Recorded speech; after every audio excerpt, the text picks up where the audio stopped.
Toy Story 5 just got back, and I'm just gonna preface this out the gate. I'm not a hater of 4 or the premise of doing a 5, because I know that a lot of people are like pretty anti that there even was a 4, and that a 5 is unnecessary, and that, you know, the original trilogy, perfect trilogy, blah blah blah blah blah. I get it, and I don't disagree with you. These movies, the 4 and 5, this one 5, they don't touch 1, 2, and 3. Let's be real. But I think because of what 1, 2, and 3 encapsulate as their own trilogy, I think it's like these don't ruin that. They don't affect that at all, because that's about Andy, right? And now we've moved beyond Andy, and the toys exist. So it's like I liked 4 as Buzz and Woody, like their friendship story and a goodbye to that, and then which is kind of what I didn't like about this one, is that, like, well, I was very emotional when Buzz and Woody say goodbye to each other in 4, and this one, and they're back together, so it's like whatever, but whatever. Point being, and then the point is, like, it's like Woody's true purpose is for the toys, not really for children, and that's fine. Like, beyond Andy was his purpose. So now, Jesse, this is Jesse's story 5, which I think is really smart.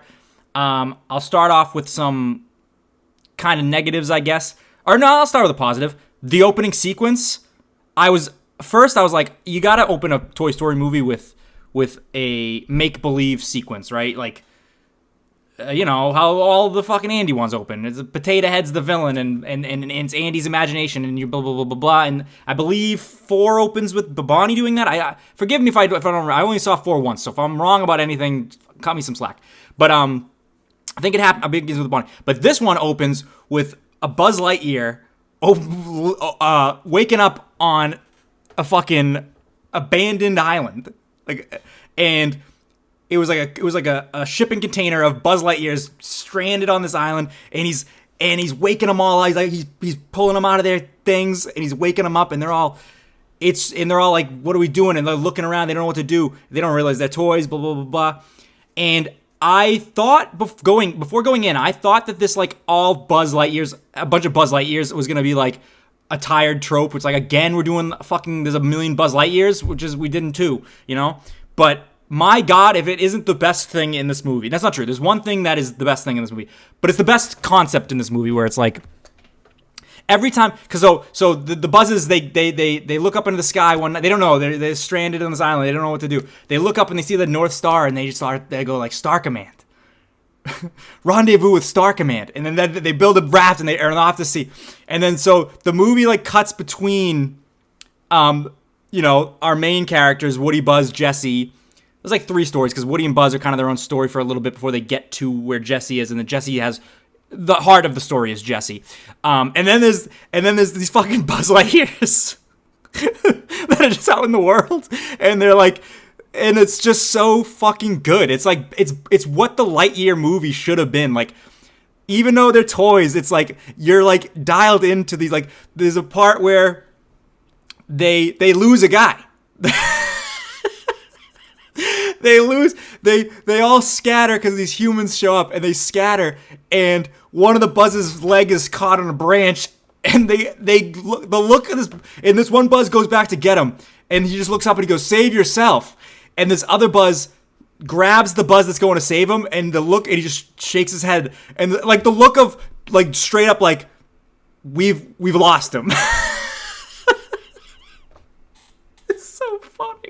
It's so fucking funny, and but then the heart's still there, and and then, you know, they get paid, that Buzz gets picked up by a kid, and then all the Buzzes are like man down, and then it's like a new mission. We gotta go save Buzz, and it's just like I just love that, like, how real like, first Toy Story Buzz Lightyear, how real being a space ranger was to him. It's how they feel, and they're like no man left behind, and they go, they're ready to, like, kill these people, and then they open the tent, and they get to him, and he's being hugged by the little girl, and he just smiles at him, gives him a thumbs up, and then, you know, I'm not gonna spoil too much of that story. But then, it diverges and it's gonna go. It's gonna reach, merge with our other story. Whatever. I digress. That's my favorite part of the movie. That's the best part of the movie. I fucking loved every goddamn second of all the high-tech Buzz Lightyears. The Jessie stuff, I thought it was a little... It dips a little when Jessie's completely by herself with Bullseye. It dips a little. But, my God, if it doesn't skyrocket back up by the end. Buzz and Woody storyline. Woody, useless. Which is... It's not a problem on account. It's like we've had Woody's story. Woody's story has come and gone. It is completed. He has a story. He has had his character arc from 1 to 2 to 3, and then even in 4, which I think is a good. It's a good send off to Woody. Of he is not needed. He is the leader, but he's not leading anymore. He needs to go where he's needed, right? So that's kind of he just comes back to help a little. He's a very, very, very side minor character. I guess I forgot that at the end of 4, Woody puts Jessie in charge, which I think is bullshit. Buzz should be in charge. Buzz is a leader. Buzz is a leader of men. As we can see in this movie by all the Buzzes, because they're all being in charge. There's one Buzz in charge of them, and then our Buzz is in charge of them when they meet up with him. So it's like, Buzz is a leader, dude. Fuck off with this, he's a deputy. No, he ain't a deputy. He's a leader. Star Command. Let's get real, all right? So I don't love that, but it's whatever. It's not a big deal. But now, another thing I don't love, we're going to get into a little bit of a tangent here with the universe. The universal rules. Also, fuck Forky. He is barely in this. He sucks in 4. I hate Forky in 4. It's funny when he's trying to kill himself in 4.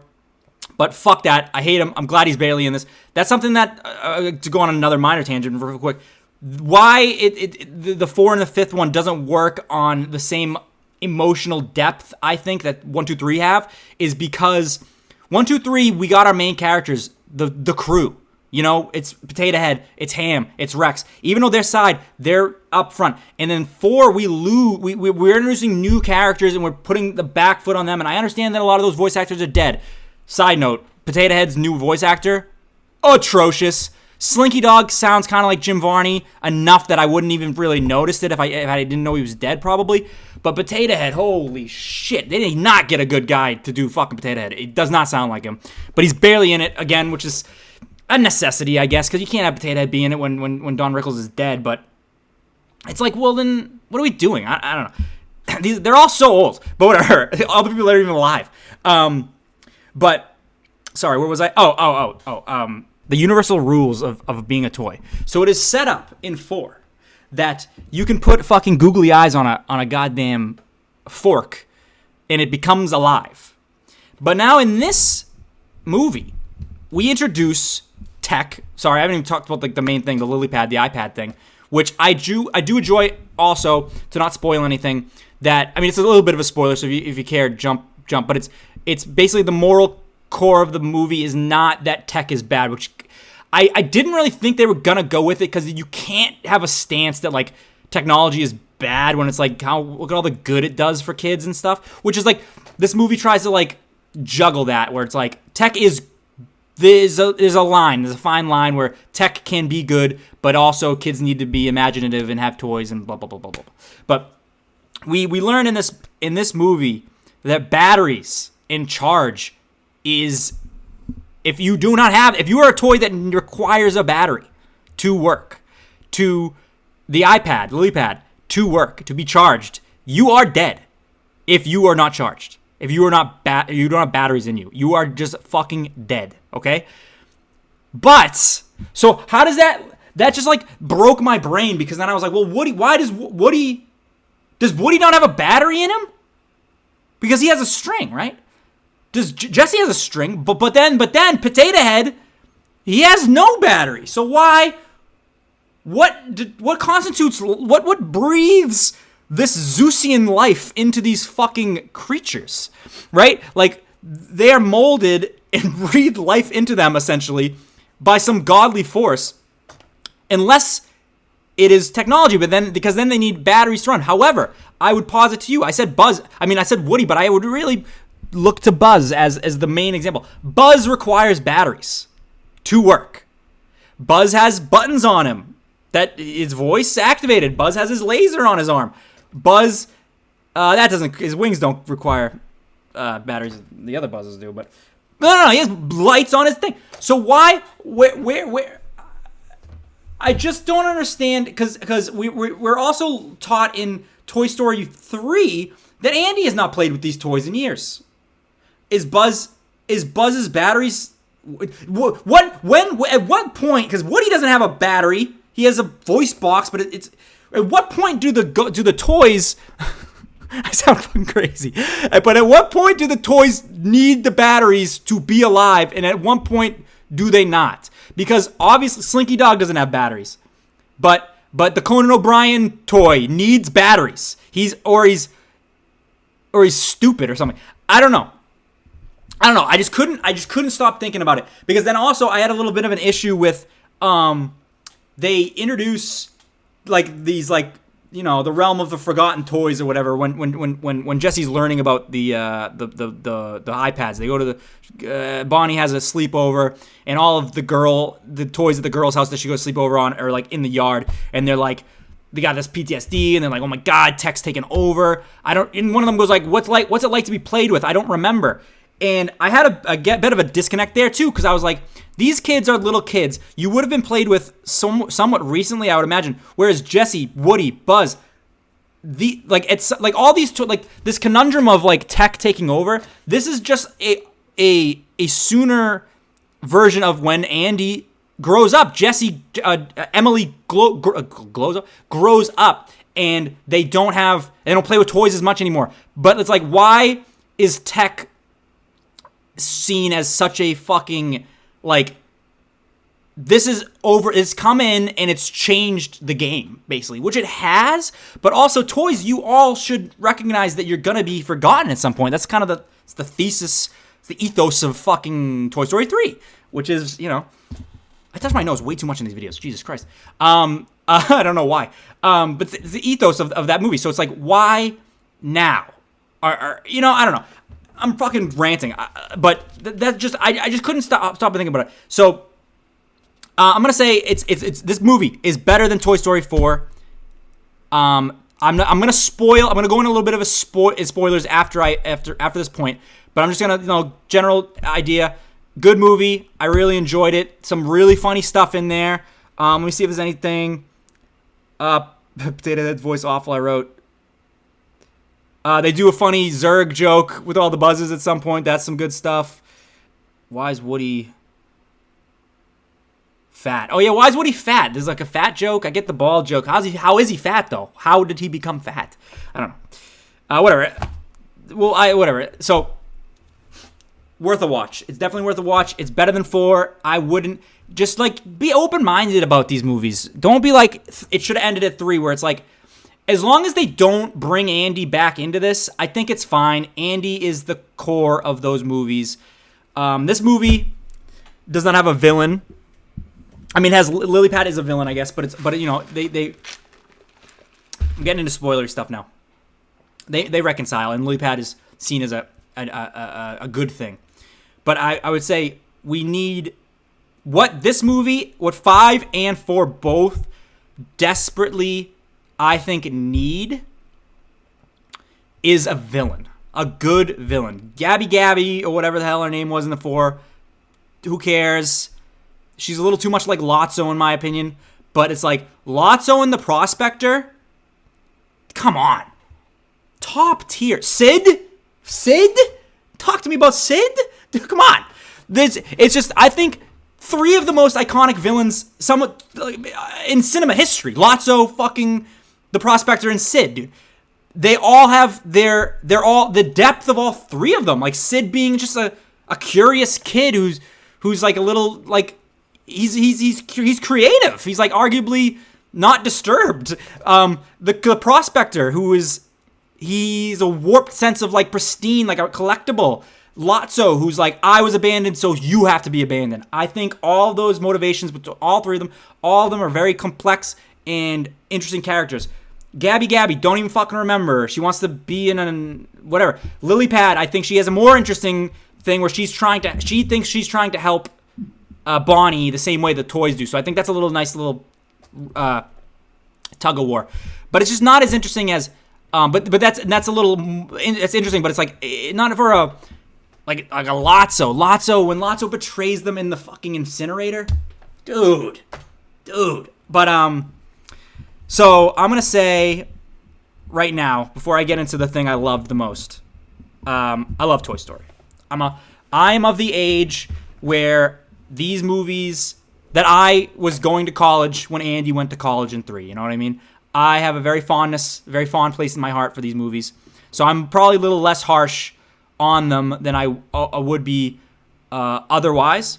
However, this is a big spoiler, so whatever. But this is what makes this movie great, in my opinion. It's Jesse's story. We revisit constantly. We're getting like glimpses of when somebody loved me. Come on, if the sequence in Toy Story 2 when Jesse is introduced and has When Somebody Loves You plays, if that doesn't break your goddamn heart, you're fucking soulless, and I fucking hate you. But seriously, that's a big theme. So even to the degree where which I loved in this movie, where they set up a reason for Jessie to go to the house where Emily, her owner, grew up. So there's a lot of memories for Jessie there, and she's having a hard time because she feels like she's being abandoned again. Great character stuff for Jessie. So what we find out is Jessie gets abandoned again by Bonnie. I'm not going to get into it, but Bonnie basically abandons Jessie. It doesn't want her back. And she goes to the tire swing tree that we see in When Somebody Loves Me, the iconic tire on the tree or whatever. And she's gonna, she's been struggling with struggling with I'm worthless. I don't do anything right. Nobody cares about me. I get abandoned, blah, blah, blah. And we see, so this is, okay. So we see, she goes to the tree. She sees on it carved, Jessie was here. And it's like, she's like, I'm getting chills. I loved this part so much. I'm crying. She sees it, and she sees in the dirt, there's like a time capsule. And she's like, oh my God, what is this? She uncovers it, and she opens it, and it's a bunch of stuff that's too old for her Emily to have put it there. And she's like, oh, well, this couldn't be Emily. This couldn't be Emily. Who put this here? I don't understand. And there's a picture of a woman holding a child. And the older woman looks like what we've been seeing as Emily in the flashbacks in this movie. She's kissing her daughter. And on the back, it says, I forget what it says, but it says, Jessie, always remember Mommy loves you or something. Love Mom or whatever. And Jessie... I wept in the theater, just full of children at this part. And Jessie realizes that she meant so much to Emily that Emily named her daughter after Jessie, that Jessie didn't mean nothing to her. And I just thought I thought the payoff for that being in 2 to now we're in 5 and we're getting that, just beautiful, emotional. I wept, dude. I was bawling my eyes out. Oh my God. But I'm a sucker, so what do you know? But what do you do? But yeah, so that's I was like, this is unbelievable. But that does beg the question of I wouldn't say it's a retcon because it was never confirmed, but I did love the theory that Emily was Andy's mom, and that's why there was a connection there. But I think this change for that moment of like she named her daughter Jessie, the right fucking move. It hit me like a fucking brick wall, dude, and I loved every minute of it. So yeah, that's it for that. I mean, I think it's worth the watch, obviously. And then I want to just say one more thing. This is just very sweet, and I loved it, and it was just a nice little thing, and I thought it was funny, and it worked. And they upgrade, so when the buzzes, they all save the lily pad for whatever reason at the end, and it's obviously spoilers still, but just always want to say how much I loved it. And all the buzzes, having now realized they're toys or whatever, they get an upgrade from lily pad because she scans a QR code that's on the back of them. and it unlocks their wings, and all their wings open, but then they spread out, and they and they have like propellers on them, and all the buzzes are drones. They can fly, and I was like, yeah, dude, Buzz can fly, let's go. And then they do the cheesy like, Buzz goes, and this is flying, and Woody goes, with style, and I was like, oh, okay, you got me. You got me. I like that. But yeah, I think it's really good. It's much better than 4. I think it's you got, just don't try and please don't compare it to 1, 2, and 3. It's not those. It's different. It's a new thing. It's new. You know what I mean? It's different. That can exist in a capsule by itself under the tree that says Jesse was here, and then then this is the new stuff. So I think, I don't know, if they're ever gonna get a 6th one, they gotta get cranking because these people are all old. Yeah, I think, let me check one last time. Is there anything I wanted to talk about? Oh, Lilypad, like, basically kills herself, I thought. Like, she doesn't. Obviously, she jumps in a box that's, like, for donations to get away from Bonnie. But, like, the way she, like, waddles off the table and jumps, it was, like, very, like reminiscent of, like, oh, this was, like, it was, like, it killed itself thing. Yeah, that's pretty much it. Oh, Ham had a funny fucking joke, though. Ham was like, when they think Bonnie's abandoned them for tech, Pam's just like, I'm going behind the shelf. He's like, I remember this. And I was like, oh, Ham. So funny. I don't know. So that's about it. Definitely worth a watch. Definitely think it's very good. And that's about it. So, to infinity